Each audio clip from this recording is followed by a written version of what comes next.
Bem-vindos a mais um episódio do Vozes da Inclusão. Hoje vamos introduzir aqui, falar um pouquinho de um assunto bem denso e que impacta diretamente nas famílias que têm pessoas com deficiência, principalmente que estão em idade escolar. Eu sou a Flávia, sou mãe do João Pedro, menino autista que tem 6 anos, sou advogada e tô com um blazer preto, fazer minha autodescrição aqui, cabelo castanho escuro, um pouquinho abaixo do ombro, tô com um colar dourado, olhos castanhos, um batom vermelho, cor de boca, vamos dizer assim, e ao meu lado está a Janaína. Olá, sejam todos bem-vindos a mais um episódio do Vozes da Inclusão. Eu sou a Janaína, sou amiga da Flávia, amiga de UTI. Eu tenho um filho com paralisia cerebral nível 3, o Gabriel, tem 6 anos. E eu tô vestindo um blazer branco com uma blusa preta por baixo, um colar prateado, um brinco prateado, um cabelo moreno enrolado. E estamos aqui no estúdio, né? A gente tá aqui na sala, já costumo falar estúdio, no gabinete dessas convidadas maravilhosas e a gente está muito feliz pela oportunidade. Pois é, gostaria primeiramente de agradecer a oportunidade de vocês prontamente terem aceitado o nosso convite. Nossas convidadas de hoje são uma referência na luta aí das pessoas com deficiência. E Jana, você quer apresentar? Bom, a gente está aqui no gabinete da deputada Andréia Werner. Ela é jornalista, deputada estadual, jornalista mãe de um adolescente lindo, autista, TEL. E ela também é uma pessoa autista, né? Tardiamente descobriu. E é isso, a gente tá aqui hoje pra entender tudo que tá acontecendo aí. Você sabe que eu tô nervosa. Eu também. Porque a Vanessa, a nossa outra convidada, a Vanessa Ziotti, ela é advogada, também é mãe de trigêmeos autistas. Ela atua aí na luta das pessoas com deficiência. Ela é professora, palestrante também. A Vanessa é colega, enfim, também está na Comissão de Direito das Pessoas com Deficiência. E eu acompanho já há alguns anos, desde que ela palestra aí sobre esse assunto, e eu admiro muito. E também admiro muito a deputada, né, que também está aí nessa luta já faz um tempo. Então hoje eu tô nervosa aqui. Imagina.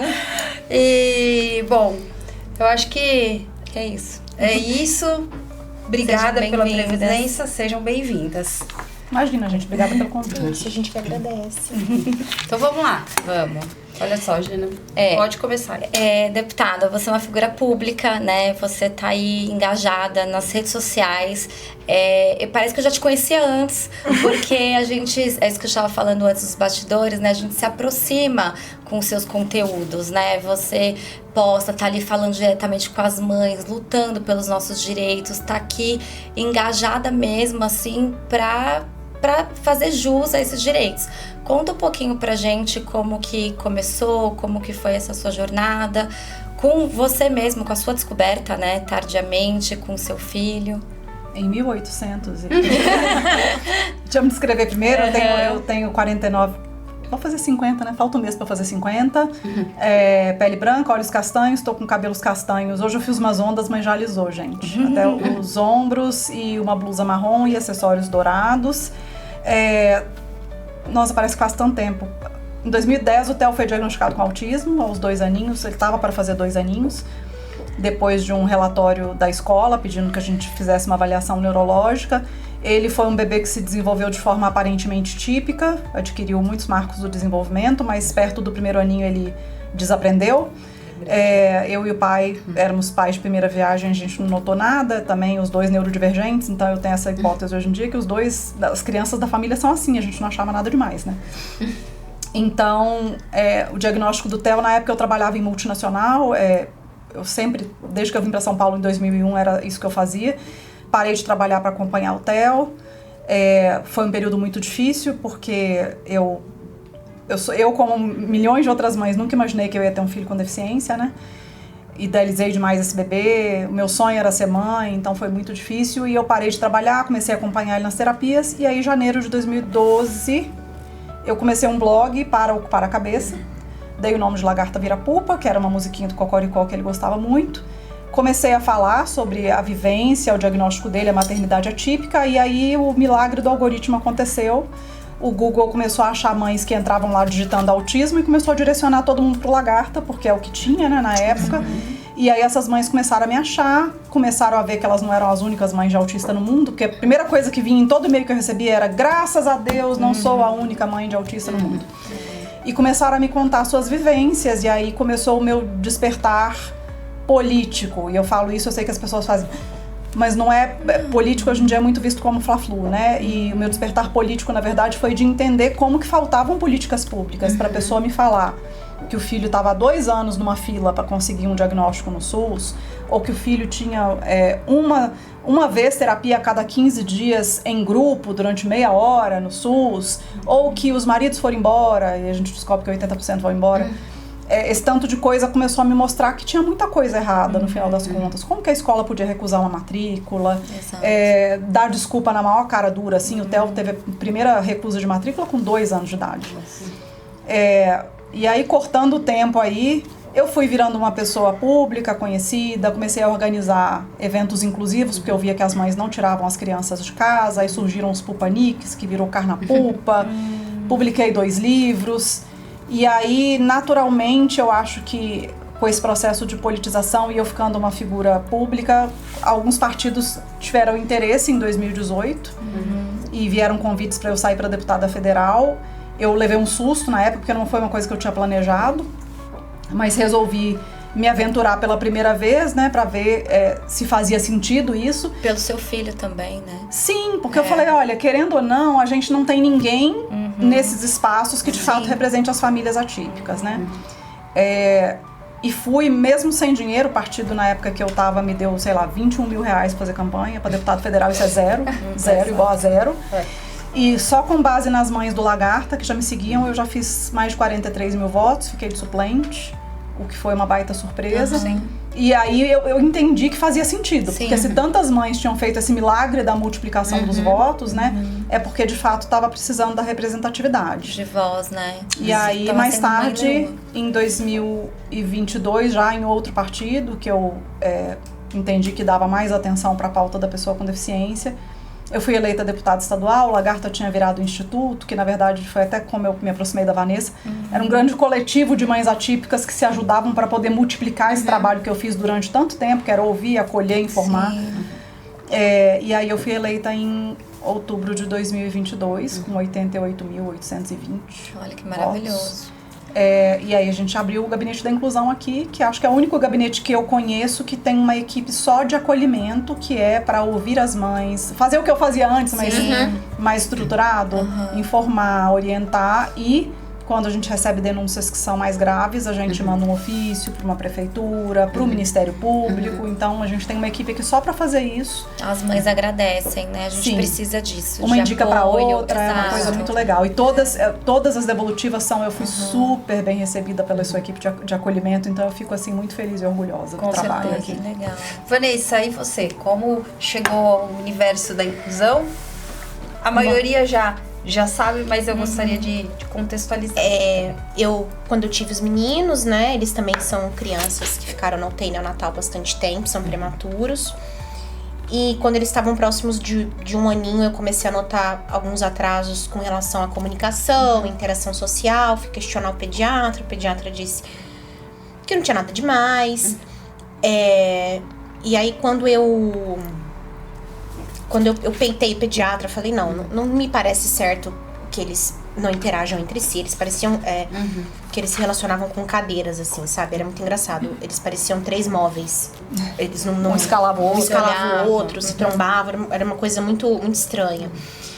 E aí a gente procurou uma neuropediatra que deu o diagnóstico primeiro pro Bernardo, porque o Bernardo era o que tinha os sinais mais evidentes. Então ele andava na ponta dos pés, tinha muitas questões com barulho, né? Ele não suportava nem olhar muito assim, ele virava a cabeça completamente, ele não tinha sorriso social, então parecia até que o rostinho dele era meio derretido, assim, porque ele não imitava.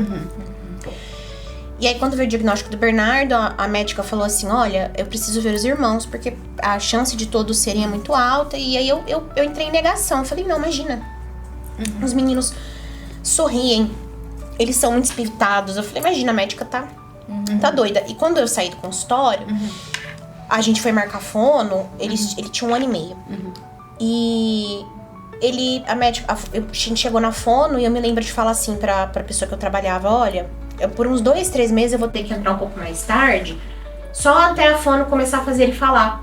E logo que ele começar a falar, eu já posso voltar a trabalhar. Eu não tinha a melhor noção, a mínima noção, a mínima. Sim. E aí quando a fono olhou pra mim e falou, eu não sei se ele vai falar. Eu falei, então por que eu tô trazendo ele aqui? Não é pra falar? Aí ela falou, não. Aí voltei pra casa, falei pro meu marido, falei, Gustavo, a gente tem que mudar de fono, porque é um absurdo isso. Ela falou que não vai fazer o menino falar, a gente não pode perder tempo, tem que trabalhar. E demorou um pouco pra minha ficha ir caindo sobre o que de fato era o autismo. Aí logo eu quebrei o pé e eles começaram na escola, não sei. E aí a gente chegou com o laudo do Bernardo, a diretora ficou muito feliz. Ela falou, normalmente é a gente que pede pras mães irem buscar o diagnóstico. Que bom que o Bernardo já chegou com o diagnóstico. Aí no dia que a minha mãe foi buscar eles na escola à tarde, a professora falou, então mãe, veio só o laudo do Bernardo, você não trouxe o laudo do Lucas e do Benício. Aí minha mãe falou, que não tem. Aí ela falou, tem sim. E aí ela começou a falar, tipo, não interage, não sei o que. E aí minha mãe chegou em casa, eu tava com o pé, fiquei 120 dias sem poder pôr o pé no chão, fiz uma cirurgia. Aí a minha mãe falou, Vanessa, a professora falou que é. Eu falei, imagina, tá louca. Imagina. Aí minha mãe e meu marido levaram eles na médica e voltamos todos com o diagnóstico, né? E eu me lembro que eu tava de cama, não podia fazer muita coisa. E foi 2019, foi de março de 2019. E eu conversava muito com a Thaís, que é uma amiga minha e companheira de trabalho pelo Instagram. Na época ela era só minha colega de Instagram. E aí ela era especialista em neurodesenvolvimento, professora, e eu mandei assim pra ela. E uma vez ela postou que ela estava estudando sobre autismo para um aluno, aí eu mandei assim pra ela, Thaís, eu acho que o Bernardo é autista. Antes da gente ir mesmo atrás do diagnóstico, ter a confirmação, falei, os meninos também. Aí ela falou, você já ouviu falar do lagarta vira-culpa? Aí eu falei, não. Ela falou, lê esse texto aqui da Andréia falando dos sinais do TEL. E aí foi quando eu conheci a Andréia, comecei a seguir ela nas redes sociais. E eu comecei, quando veio o diagnóstico deles, a gente foi... ninguém da família entendeu muito bem. Ninguém lidou muito bem. Tanto da família do meu marido, quanto da minha. As pessoas meio que estavam tentando... mas daqui a pouco ele vai falar. Fingir que nada estava acontecendo. E eu entendo que cada um lida de uma forma, né? E... uma negação, talvez. Generalizada. Eu me lembro que quando a gente mandou no grupo da família do meu marido, olha, o diagnóstico dos 3 são autistas. Ninguém respondeu. As pessoas não... parece que elas não conseguiam elaborar. Hoje já passamos, já superamos essa fase, mas foi muito difícil pra todo mundo. E pra vocês? O meu marido e a minha mãe, eu falo minha mãe que minha mãe mora conosco, né, desde que eles nasceram. E meu marido e minha mãe, eles sofreram muito imediatamente, ficaram muito deprimidos, e eu só fui, né? Eu não teve tempo pra pensar se era uma... Eu me lembro de ficar muito aliviada quando veio o diagnóstico, porque eu achava que eu tava sendo uma mãe péssima, que eu tava fazendo alguma coisa errada. Ou faltando alguma coisa pra eles. Que eu não sabia sobre. Gente, eu fazia umas perguntas pra minha mãe, eu falava assim, mas então, como que faz pra ensinar a falar? Aí minha mãe falava, você não ensina eles a falar. Assim. E aí eu falava, mas não tá acontecendo. E aí eu me lembro de falar assim, como é que eu ensino a comer sozinha? Minha mãe, não, você não ensina, eles começam a comer. E tudo que eu fiz pra ensinar a sentar, gatinhar e andar, funcionou super bem. A parte motora. A parte motora dele, porque eu saí da UTI com orientação de estímulo e a parte motora, estímulo a parte motora. Então a gente comprou bola de pilates. Sim. Eu fazia tummy time 79 horas por dia com todo mundo. Eles odiavam, era mó berreiro. Mas assim, 6 meses todo mundo sentou, 9 meses todo mundo engatinhava, 12 meses todo mundo andava.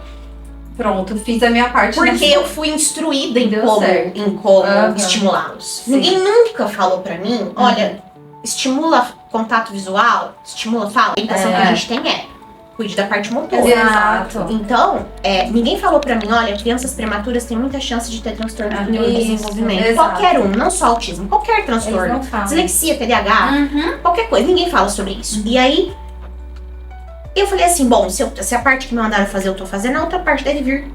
Depois. E não vinha. É. E aí eu perguntava, mas mãe, como que você fez comigo? Gente, eu lembro assim, com uma nitidez, eu falo pra minha mãe, como é que você fez pra me ensinar a falar? Ela, você começou a falar por 6 meses. Eu comecei a fuçar na internet, eu falei, gente, eu vou abrir o meu perfil do Instagram, porque eu tô me sentindo muito sozinha. Todas as minhas amigas que eram mães são as que eu tinha feito na UTI. Porque as minhas outras amigas não eram mães ainda. E a minha amiga mais próxima, que tinha tido bebê comigo, os bebês nasceram de tempo normal. Então a minha vida já era muito diferente da dela, porque ela veio com o bebê pra casa, ela amamentou, eu não tive nada disso. São 2 mundos diferentes. Sim. Então com quem eu me identificava até aquele momento eram com as mães que dividiram o UTI comigo. A gente tinha um grupo, então tipo, a gente ia dividindo as coisas e aí mas nenhuma delas falava sobre isso. O mais próximo que eu tinha de uma mãe de criança com deficiência era uma mãe que a bebê tinha nascido com 600 gramas, então ela ainda estava na UTI, não tinha tido alta ainda. Mas eu falava, mas não é igual às crianças, nada fazia sentido. Aí eu abri o meu Instagram, porque eu falei, eu não conheço, será que vai ter mais alguma mãe de trigêmeos autistas? Eu comecei a entrar em pânico, assim, né? E foi quando eu conheci o Instagram da Andréia, fez um post falando assim, e eu tava de RoboFoot ainda, eu não tava 100% visão. Ela falou assim, do que você sente falta? E aí as mães foram no post falar que elas sentiam falta, e aí eu virei e falei, eu sinto muita falta de dormir sem ter hora pra acordar, sabe, só dorme. E aí eu falei, sou mãe de trigêmeos autistas, e ela respondeu assim, nossa, eu vou começar a te seguir. E eu falei, gente, nossa, tô muito honrada, né? E foi conversar com ela. Isso foi em 2019. Em 2020, ela concorreu à vereança em São Paulo, e uma amiga nossa em comum, que é a Lili, que tinha... Eu falo tinha porque a Lili faleceu o ano passado. A Lili tinha 3 filhos autistas. Não trigêmeos, mas 3 filhos. E a Lili falou assim pra mim, você quer ser voluntária na campanha da Andréia? Vamos ajudar? Eu falei lógico. E eu me lembro de pensar assim, se eu tiver uma mãe lá, a gente nunca mais... E eu tinha acabado de passar por uma série de atrocidades com o Cefai, com escola municipal. Eu falei, nossa, se tiver uma mãe lá, a gente não vai passar por isso. E eu entrei no grupo e fui panfletar na feira pra ela, ficou lá adesivo. Nossa primeira foto na feira com os panfletos. Isso, então foi fazendo isso e aí quando acabou a eleição, foi uma eleição sofrida, ruim, assim. A eleição de vereança é muito pesada, né? E quando virou o ano, e foi por conta da pandemia, foi uma eleição, tipo, em novembro, quase dezembro, foi tudo outro mundo, esquisito, né? A gente fazia campanha de máscara. Foi tudo muito estranho. E aí, quando foi janeiro, no dia do meu aniversário, ela mandou mensagem e falou assim, oi, tudo bom? Então, acabou as férias, né, tal. Vamos abrir um instituto? Eu falei, como assim? Ela falou, vamos, eu quero abrir um instituto e eu quero que você vá comigo pra ser a parte jurídica. Vamos? Aí eu falei, tá bom, vamos. Parece uma ótima ideia. E aí, mal saber. E aí foi quando começou, de fato, o Lagarta ser um coletivo Lagarta existe ainda? Com o CNPJ nunca existiu, ele sempre foi um grande coletivo mesmo, e depois que eu fui eleita a coisa ficou muito paralisada, porque o Lagarta sem mim não faz sentido, e a gente não conseguia, a gente discutiu por muito tempo como fazer rodar sem a minha pessoa. E não fazia sentido. Não faz sentido. Então o Lagarta tá lá quietinho. Mas essas mães vieram até você agora, tá no Instagram, junto com você. A gente continua prestando o mesmo serviço, mas agora na figura do mandato. E eu comecei a advogar na área porque eu fui mandada embora. Não porque eu gostasse ou porque vi isso na faculdade, porque a gente não vê isso na faculdade. A doutora tá aqui, não me deixa mentir, né? O que a gente vê de pessoa com deficiência na faculdade é a aposentadoria. Mas você foi mandada embora por conta da deficiência? Sim, eu fui mandada embora porque os meninos eram crianças com deficiência. E eu não poderia ter muito mais tempo para o trabalho, só que a gente tinha 3 crianças para sustentar, mais a minha mãe, mais o meu marido, mais eu, tipo, somos em 6 pessoas. E aí o meu marido virou para mim e falou assim, você já dá consultoria jurídica no Lagarta, você já tem um Instagram aberto, você já é advogada dos meninos no processo contra a escola e no processo do plano de saúde. Comece a advogar na área. Aí eu falei, isso não vai funcionar, Gustavo. Como eu vou conseguir cliente? Como que isso vai acontecer? Isso não vai acontecer. Isso foi em junho de 2021. É mãe sendo mãe, né? Abandonando tudo pra cuidar das crianças, né? A Andréia, você, gente. No caso da Vanessa foi forçada. Foi forçada. Aí eu só fui. Eu comecei a falar no Instagram. Eu falei, olha, agora eu advogo de forma autônoma. E as coisas foram acontecendo. E aí a gente, em 2022, eu montei uma sociedade com a Camila. Aí o escritório ficou... Aí somos um escritório, e aí cuida só direito da pessoa com deficiência. E aí as coisas foram acontecendo, as palestras, as aulas, e a gente chegou num momento que só eu trabalho. O meu marido fica em casa com as crianças. Pra dar esse suporte. E que o seu trabalho? Que Meu marido trabalha também. E que bom que vocês têm essa rede de apoio em casa, porque, como a deputada falou, mais de 80% dos homens, depois que chega o diagnóstico, eles vão embora. A gente é muita exceção. Eu conto umas coisas do meu marido que são inacreditáveis, assim, e não estou endeusando, tá, gente? É óbvio que o marido tem problemas, não vão querer levar o meu marido. Mas, quando a gente morava fora, a gente morou 3 anos fora, e o Leandro viajava muito a trabalho, muito. E eu tenho uma grande amiga que mora em Londres até hoje, desde aquela época, que é a Fausta. E aí teve uma vez, a primeira vez o Leandro falou assim, eu viajei demais, você ficou muito sozinha com o Theo, por que você não tira uns dias e vai ficar com a Fausta? Eu faço home office e eu levo o Theo pra escola, busco ele na escola, vai ficar com ela uns dias. Aí eu viajei com a Fausta, uma vez fui pra Londres ficar com ela, viajei de outra vez com ela pra outro lugar, e de vez em quando ele falava, vai descansar, vai ficar com suas amigas, eu fico com ele. Várias vezes. E eu não conheço homens que fazem isso. Eu fico com o nosso filho, com um filho típico, muito menos com um filho com deficiência, né? Meu marido já fez, eu graças sou muito a Deus. exceção, de fato. Mas também você se sente nesse lugar de, tipo, conseguir se desvencilhar? Ah, Ou super se fácil. consegue? Ai, Flávia, essa aqui... Eu preciso treinar. Ela não consegue. Eu também, gente, viajar Eu tenho com as minhas consciência amigas. muito tranquila, assim. Inclusive, agora eu vou fazer 50 anos e eu vou viajar com meu marido sozinha, meus sogros vão ficar com o Theo. Eu acho que é importante pra nossa própria sanidade mental. Pro casal. Pra gente lembrar quem a gente é de verdade, porque justamente quando você não tem hora pra acordar, você não precisa, você come o que você quiser, a hora que você quiser, e você não tem hora pra dormir, você revive muita coisa que é gostosa pro casal. Eu acho essencial esse período. Sim. Sozinhos, infelizmente, a maioria absoluta das pessoas não tem nem a condição financeira e nem a rede de apoio pra fazer isso. Eu abri uma caixinha no meu Instagram esses dias perguntando pras mães qual era a parte mais difícil da maternidade atípica. E uma das coisas que veio muito, muito forte foi solidão. Me sinto muito sozinha, o marido foi embora, não tenho amiga, não tenho com quem conversar. E a outra coisa que veio muito forte foi falta de rede de apoio. Mas foi assim, gritante, Isso toda a gente hora. vê também falta de rede nos de apoio. grupos, Essa questão da falta de amigos, de se sentir muito sozinha, Eles abandonam é a que gente. eu acredito que a gente não sabe o que é amizade até a gente chegar à vida adulta. Independente de se vai ser mãe, vai ser mãe, pra onde vai. Que a gente tem aquela ideia muito juvenil de que os nossos amigos vão ser aqueles amigos de infância pra sempre, ou os amigos da escola, ou os amigos da faculdade.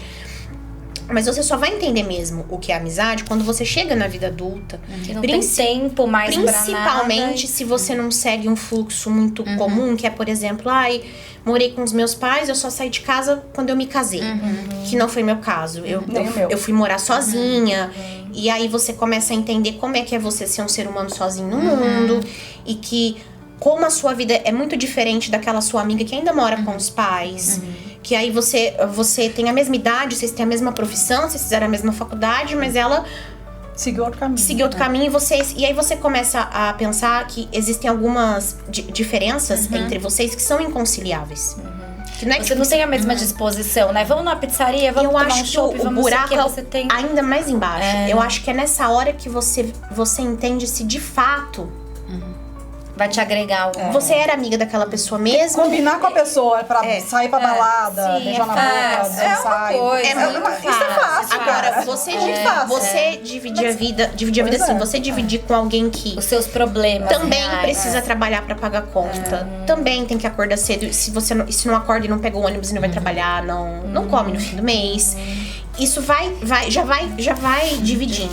E uma coisa que eu converso muito com meu esposo, eu não sei se vocês também sentem isso, né? Depois que nos tornamos pais de uma criança com autismo, enfim, com deficiência, a gente começa a ver que os grupos de pertencimento também são outros, porque a gente tem amigos que não têm filhos com deficiência, claro, adoramos tal, mas a linguagem é outra. Sim, as preocupações, a gente dá os valor a anseios. outras coisas que eles Sim. não dão. A gente se sente muito mais... sente. Não, eu até fiz um post usando a caixinha que eu fiz no outro dia, e justamente que a pessoa falou sobre solidão, aí eu falei. É por isso que já faz um tempo que as minhas melhores amigas são mães atípicas. Exato. Porque é tão diferente quando você tá na casa de uma amiga sua ou ela tá na sua casa. E não tem problema se o menino arrancou a roupa e ficou pelado, se o menino pegou a comida que tava no prato do outro, ou se o menino foi no banheiro com a porta aberta e mostrou a bunda. Assim, não tem problema porque a gente tá em casa. Sim. Nada que os filhos da Vanessa fazem o Theo não fez em algum momento. Então, assim, pra mim tá normal. Você pedir desculpa que ele tá gritando, Sim. que ele tá nervoso. A gente sabe que todo mundo entende. Exato. Tá tudo em casa. Ai, fechei no sofá. O sofá já foi mijado um monte de vezes. Então, assim, a gente se sente muito confortável. É totalmente diferente. Eu falei sobre isso no congresso que eu participei em BH umas semanas atrás. Que eu fui impactada por um vídeo no TikTok de uma mãe que falava assim: eu odeio o autismo do meu filho porque eu tenho muita... Eu não posso sentar pra tomar uma cerveja num churrasco, eu tenho que ficar correndo atrás dele. E aí eu entendo essa tristeza, essa amargura, mas eu tinha vontade de pegar pra essa mãe e falar assim pra ela: você está fazendo churrasco com as pessoas erradas. Não é que você não pode, é que você está fazendo churrasco com as pessoas erradas, porque se essas pessoas de fato quisessem que você estivesse lá, independente delas terem filhos autistas ou não ia ser um problema o seu filho fugir, estereotipar, gritar. Primeiro porque alguém ia te socorrer pra ele. Sim. E se a hora que você falasse, cara, venceu, preciso ir, ninguém vai te julgar. Porque, e tem um outro porém que é... A inclusão começa aí, né? Um outro porém que não é todo lugar que você vai levar seu filho. Sim. Não tem que levar também. Não tem que levar. Eu não tenho rede de apoio. É foda, não tem mesmo. Desculpa, falei palavrão. Mas enfim, não tem mesmo. E talvez seja esse o ponto. Você tá fazendo churrasco com as pessoas erradas e você tá partindo de uma premissa que não é verdadeira. A premissa que você tá partindo é equivocada. A sua vida não é igual daquelas pessoas. Você não vai pros mesmos lugares, os objetivos são diferentes. E tá tudo bem. E tá tudo bem. A questão é, se você entende que a sua vida é essa, e você vai fazer o melhor que você pode com o que você tem, metade da sua frustração passa. Sim, exatamente. A primeira vez que eu fui na casa tentar de se uma... encaixar, né? Que foi um bando de mãe atípica ficar na casa de outra mãe atípica na praia, assim, que o Theo, isso faz uns 10 anos. Eu lembro que eu fiquei preocupada porque o Theo fugia muito, né? O Theo fugia e ela falou assim: fica tranquila porque essa casa é a prova de fuga. Pois André, que era o filho dela, que era muito autista, era um autista nível 3 tudo. Aí a gente construiu a nossa casa faz uns 2 anos. E a nossa casa, a gente também quis fazer a prova de fuga. E inclusive a gente quis fazer de uma forma assim: se o Theo estiver no quintal, a gente enxerga ele da cozinha, pra não ficar preocupado de onde está o Theo. Essa parte, André, da comparação, eu também sofri muito com isso. Eu acho que toda mãe passa por isso. E não é amar menos o seu filho, porque teve essa parte também: nossa, mas você não aceita ele? Isso me doía muito, porque eu acabei saindo de grupo de UTI, etc. Porque era uma corrida ali de quem chegava primeiro, né? Meu filho fala, meu filho bate palma, que não sei o quê. Isso ia me consumindo.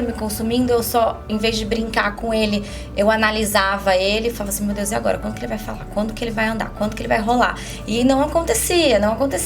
E isso me fazia muito mal. Mas hoje, graças a Deus, a gente tem oportunidade, tem terapia, a gente tem oportunidade, temos os nossos maridos, a gente encontramos amigas atípicas, né, que nos dão esse apoio e nos curamos disso. Mas é sofrido pra quem não tem rede de apoio, pra quem tá começando isso agora. E a gente vai amadurecendo durante a caminhada demais, também, né? Demais. Mas hoje as pessoas olham pra você e acham: nossa, como que você conseguiu passar por... né?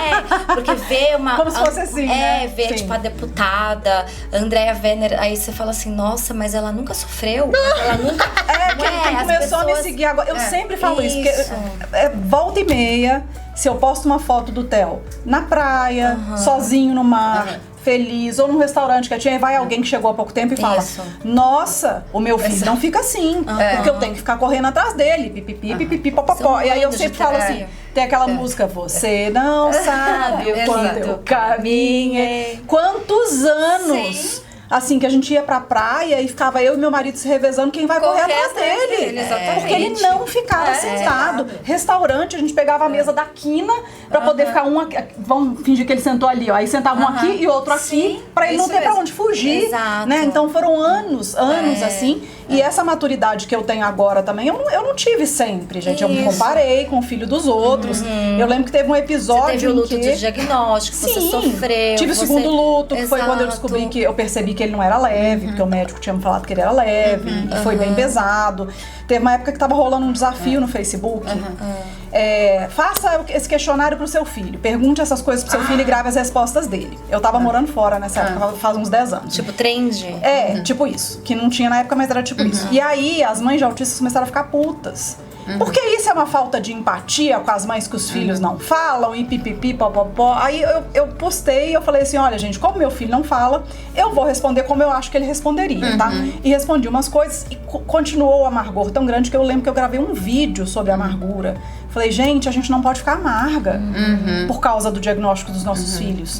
Aquilo que as mães estão gravando, elas têm direito de ficar felizes pela resposta bonitinha que o filho deu. As conquistas dos nossos filhos vão ser diferentes. Agora com a E hoje, música, isso pra mim é mais claro ainda, porque eu comemoro porque o Theo está sendo alfabetizado aos 17 anos. Mas você sabe que eu vou 17 anos, eu quase choro toda vez que eu recebo. Esse negócio da amargura é muito sabe? real. Vocês lembram aquela propaganda do Itaú que tinha uma bebezinha que falava muitas palavras difíceis? Sim. Uma loirinha que claramente superdotada. Aquela uma propaganda do Itaú que colocaram uma bebezinha que falava um monte de palavra difícil, tipo inconstitucionalissimamente, não sei o que, um monte de palavra difícil. E eu me lembro que quando veiculavam essa propaganda, eu ficava muito ofendida. E aí eu falava assim, eu me lembro de ter desabafado várias vezes, eu falava assim, onde estão as crianças? Por que não chama uma criança autista pra fazer essa propaganda? E hoje eu olho e falo, porque a criança autista não fala. Só faz sentido porque é uma criança que fala. E aí eu falei assim, não é sobre mim. É sobre essas pessoas. E esse é o ponto. Eu que cheguei aqui muito depois da Andréia. A Andréia tá aqui desde a época dos dinossauros. Ela falou já que tem 40 porém eu perdoo, pois eu sei que ela não teve a intenção. Tipo, imagina, a Andréia, o que ela tinha de representatividade sobre o filho dela? Não tinha nada. Nada. Não tinha assim, o dia da conscientização do autismo, não sei o que. Imagina, 2007, 2008, que ninguém falava sobre isso. A primeira vez que a gente compartilhou um meme, a Angélica compartilhou a foto do Theo. Foi foi 2012, 2013, alguma coisa. Porque não tinha nada, gente. E aí, quando eu cheguei, já tinha ela. Ela já era a minha referência. Tinha muito mais gente. Já foi muito diferente quando eu cheguei. Porque quando eu cheguei, eu falei, nossa, tem uma mulher aqui. Ela está fazendo alguma coisa. Então, as mães que estão chegando agora, elas não vão se sentir uma solitude tão grande de representatividade quanto a Andréia sentiu, que ela teve que ser a própria referência dela.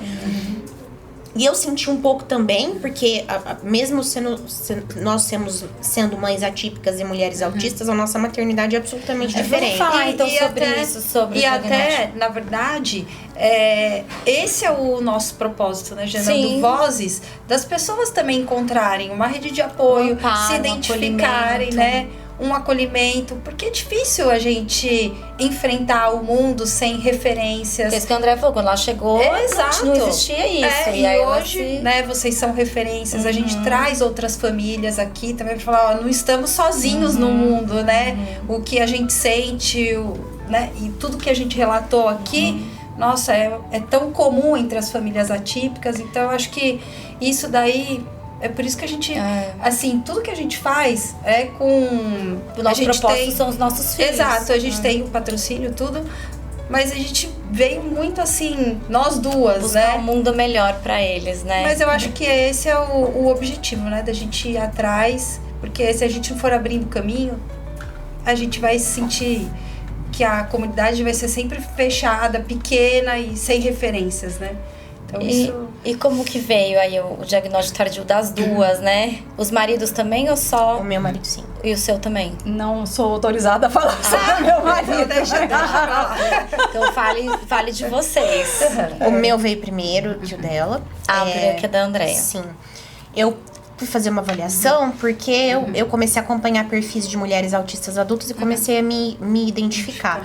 E aí passei por uma avaliação neuropsicológica bastante comprida, foram bastante meses, e aí veio o diagnóstico de TDAH, autismo nível 1 e altas habilidades, além da depressão, ansiedade, transtorno alimentar e tantas outras coisas. E foi muito... Eu me sentia muito impostora, eu tinha vergonha de falar, porque eu falava assim, não é possível. Eu devo ter mentido todas as respostas do teste. E aí eu sempre questionava a minha psiquiatra. Eu falava, não, vamos deixar isso pra lá. Não deve ser. E ela falava, Vanessa, não dá pra você inventar essa resposta. Sabe, sua mãe foi entrevistada, seu marido foi entrevistado. Não dá. E eu falava, não, mas pode ser que eu tenha inventado. E aí eu não... Pode ser que eu tenha inventado. A Vanessa tem uma coisa muito clássica, que ela fala que ela tem medo de passar no raio-x pra entrar no avião e ela ter uma arma. E se eu tiver uma arma? Eu sempre passo Isso é a cara da isso. Vanessa. Eu sempre passo por isso. Toda vez que eu vou passar no raio-x, eu fico assim, meu Deus, vão descobrir a arma. Que arma? Eu não tenho uma arma. Mas eu passo por isso com muita frequência. Muita. Outra coisa é quando alguém fala pra mim, doutora, e eu fico assim, eles vão descobrir que eu não tenho OAB. É sério, assim, gente? É sério isso? Eu juro por Deus, eu juro por Deus. A última vez que foi ela presenciou, a gente foi no STF fazer uma reunião com o A gente foi com o Dino e o Dino elogiou ela. E ela saiu de lá achando que ela tinha... Acho que era impostora. A primeira foi, na hora que a gente chegou na recepção, a secretária falou pra ela, a senhora pode me dar seu documento? Aí ela deu o documento, virou pra mim e falou, doutora, porque no STF tem o raio-x de advogado que você entra, né, e de civil comum, assim. E aí eu já tinha passado nesse raio-x aqui, eu já tinha dado minha OAB. Aí a secretária, a recepcionista falou, doutora, a senhora pode me dar a sua OAB? Aí eu falei assim... Que OAB? Eu falei, mas eu não sou advogada. É sério, eu rio de nervoso. Aí eu falei assim, mas elas vão muito louco descobrir isso. que eu falsifiquei o diploma, eu não tenho diploma. E aí eu... A hora que isso tá acontecendo na minha cabeça, eu fico... Mas isso tem um nome? Louca, né? Louca. Não. Isso não é louca. E aí eu fiquei A parada. psiquiatra falou que tem desconexão e dissociação por conta de excesso de traumas. E aí e invalidação. E aí eu fico parada olhando pro vazio assim, aí ela fez assim, ó, tá tudo bem? Eu falei, Andréia. você não se acredita em você mesmo. Não. Assim. E aí eu falei, Andréia. Na cabeça dela vira outra realidade. Aí eu É falei, uma ausência. é uma ausência. Aí a Andréia falou, o que foi? Eu falei, Andréia, eu sou advogada? Aí ela fez assim pra mim, como assim você é advogada? Aí eu falei, eu sou advogada. Ela, você tá louca? Eu falei, por que você é advogada? Eu falei, eu sou advogada. Isso você só descobriu depois do diagnóstico do autismo, de todos os Não, eu diagnósticos. sempre tive. Hoje eu dei nome a sempre isso. teve. Então. Mas uma coisa sempre comum a fez gente, que isso. diagnosticada tardiamente, a gente achava que todo mundo era assim. Não, quando eu... Aí depois você fala, nossa, por isso que eu fazia normal. isso. Quando eu por isso passei no vestibular, eu tinha 17 anos. Eu colei na prova de alguém. Aí eu passei no vestibular, na época vinha no jornal o resultado, né? Muitos anos atrás. E aí, quando veio no jornal e minha mãe acordou e falou, você passou na USP? E aí eu falei assim, a certeza que é raro. Aí eu falei, mãe, não. Mas isso eu faço, mas isso Eu falei, é bem síndrome da não. impostora, Eu falei, né? não, mãe, não passei não. Imagina, claro que não. E aí, porque eu passei em terapia ocupacional na USP, eu falei, não, mãe, não passei, é mentira. Aí ela falou, o quê? Aí eu falei, não, mãe, olha aí, o nome tá errado. Aí ela, hã? Tipo, nada fazia sentido na conversa. Aí você confundiu a sua mãe. Falou, meu Deus, o que tá acontecendo? Mas eu faço Será que isso, você foi fazer eu vestibular? faço isso O tempo inteiro. o tempo inteiro. O dela é um Mas degrau antigamente acima, as é acima da pessoas- síndrome da impostora. eu acho. Antigamente as pessoas, agora você já sabe o que é, mas as pessoas achavam que você queria confete? Não, porque eu nunca falei isso pra ninguém. Tá, por exemplo, Tudo assim, eu isso não sou boa. eu sei que processava. arquivo confidencial com as vozes da minha cabeça. Toda essa conversa que eu tô falando aqui, a primeira pessoa pra quem eu externalizei isso Foi pra Andréia. foi ela. E aí, quando eu externalizei isso pra ela, foi no dia desse negócio do STF, que ela já achou que eu tava delirando. E aí depois eu falei pra ela que eu sempre acho que eu tenho uma arma na bolsa quando eu tô passando no raio-x. E aí ela faz piada disso sempre, porque eu nunca tinha... Eu vou parecer uma péssima amiga. Não, eu nunca tive coragem de externalizar isso pras pessoas. Entendi. Mas eu faço isso com bastante frequência. Com tudo. Aí você aceitou o seu diagnóstico. Quando os meninos estavam dormindo no berço, que eles eram pequenos, eu entrava assim no quarto e eu falava, eu sou mãe dessas crianças. E aí eu ficava, eu engravidei. E aí eu fechava a porta, eu saía. Mas aí eu entendo, deve ser muito louco você ver 3 bebês. E você eu fala, não fiz inseminação. não fez Eu não fiz fertilização, foi uma gestação natural. Mas todo mundo acha que eu fiz fertilização. porque Aí chegou um momento que eu comecei a questionar se eu tinha feito fertilização. E aí eu ficava assim, eu fiz fertilização. Aí o Gustavo falava, Vanessa, pelo amor de Deus. Aí eu, Você faz algum tipo de tratamento Ou Eu faço você terapia. aprendeu a conviver Não, com isso? acho que Como é eu funciona? nunca vou aprender a conviver com isso. Eu faço terapia, eu tomo remédio e eu faço piada. Mas o humor é maravilhoso, a É. gente tem que lidar, né, de alguma forma, com uma arma na bolsa. Adorei, vou levar isso pra sempre, falar pra Flávia. Gente, é tenebroso. É tenebroso. Não queiram saber como é. E aí Andréia, você e o contou seu pra ela, processo e aí ela de- foi. Não, aí ela diagnóstico. falou que ela tinha certeza que eu era autista. Quando eu falei que eu duvidei, ela falou: ai, silêncio, claro que você é. Não sei o que, passou. Ela já sabia do seu. Aí a gente começou a conviver mais por conta da época do rol taxativo, a gente viajava muito. E aí eu comecei a notar uns comportamentos dela que eu falei assim, gente, será que ela não percebeu ainda? Aí eu sutilmente. Você percebeu nela, mas não percebeu em você. Não, eu Não. falava, ela é autista, ela é muito diferente de mim, então eu não posso ser autista. E aí eu virei pra ela e Minha moral falei, era essa. Andréia, você sabe, né? Você é esquisita, né? Aí ela falou assim, não sou. Ficou brava comigo. Várias vezes eu falava, Andréia, olha, presta atenção, você tá se balançando. Olha, você tá esquisita, né? Tal. Aí ela virou e falou assim, teve um dia que ela ficou muito brava. Ela falou assim, para com isso. Não sou. Aí eu falei, tá bom. Aí ela foi fazer a avaliação e plot twist, ela era. Aí E você aí você falou, eu começou a sabia. enxergar algumas características, você falou, olha, isso aqui estava sempre presente. Algumas tem- sim, só que eu ainda achava que não era, porque eu falava, eu sou muito diferente da Vanessa, da Carolina Nadaline, que eram as autistas que eu convivia mais, então eu não posso ser autista. E aí, quando eu fui fazer a avaliação, eu esperei passar a eleição pra ninguém falar, oportunista. Aí eu esperei passar a eleição e aí fui fazer a avaliação. Eu estava pronta pra tudo. Pra tudo. Desde não é até nosso laudo foi inconclusivo. Porque isso acontece, olha, a gente não... É uma coisa muito séria dar um laudo, como a gente não tem evidência suficiente, foi inconclusivo. Acontece. Eu já tinha o diagnóstico de TDAH já de alguns anos e eu tinha meio que, então era isso. Tudo era o TDAH, Você entendeu? focou nisso. E aí fui fazer a avaliação. E é uma coisa muito difícil essa avaliação. As pessoas não têm noção de como que é pra você avaliar uma mulher que já é mais velha, que Mãe. teve uma vida toda cagada em alguns aspectos por causa disso. E tem coisas que você não quer falar, tem coisas que você nunca falou pra ninguém. Mas a psicóloga fica ali, ó, te perguntando coisa da sua infância, que você nunca falou pra ninguém, coisa da sua adolescência.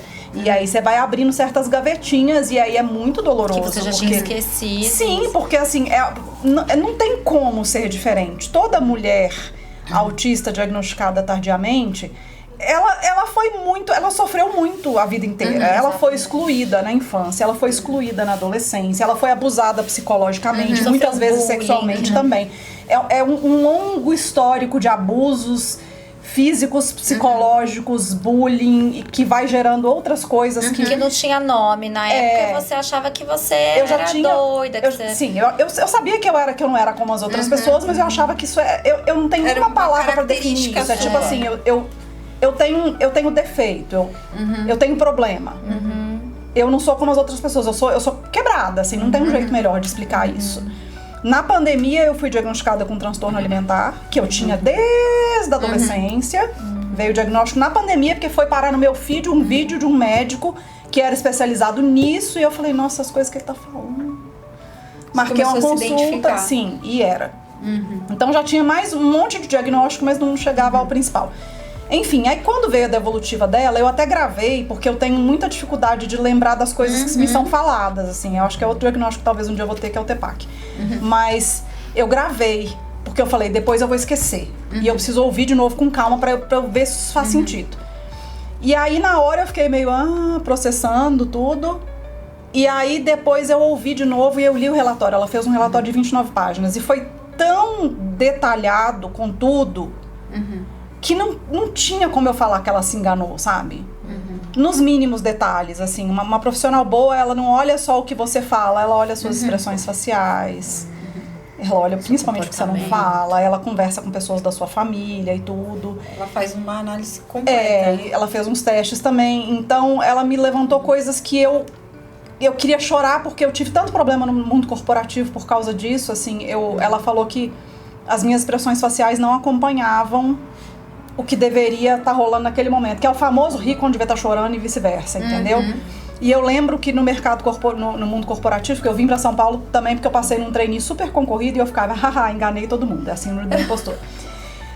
Eu eu sempre tinha problemas na hora da avaliação, porque falavam, era tudo do meu comportamento. Era assim, as pessoas têm medo de chegar perto de você porque falam que você é muito emburrada. E eu, como eu sou emburrada, gente? Eu emburrada? Você não percebia. Eu sou muito sorridente. Como as pessoas falam que eu sou emburrada? A Vanessa ri disso, porque até hoje eles falam isso comigo.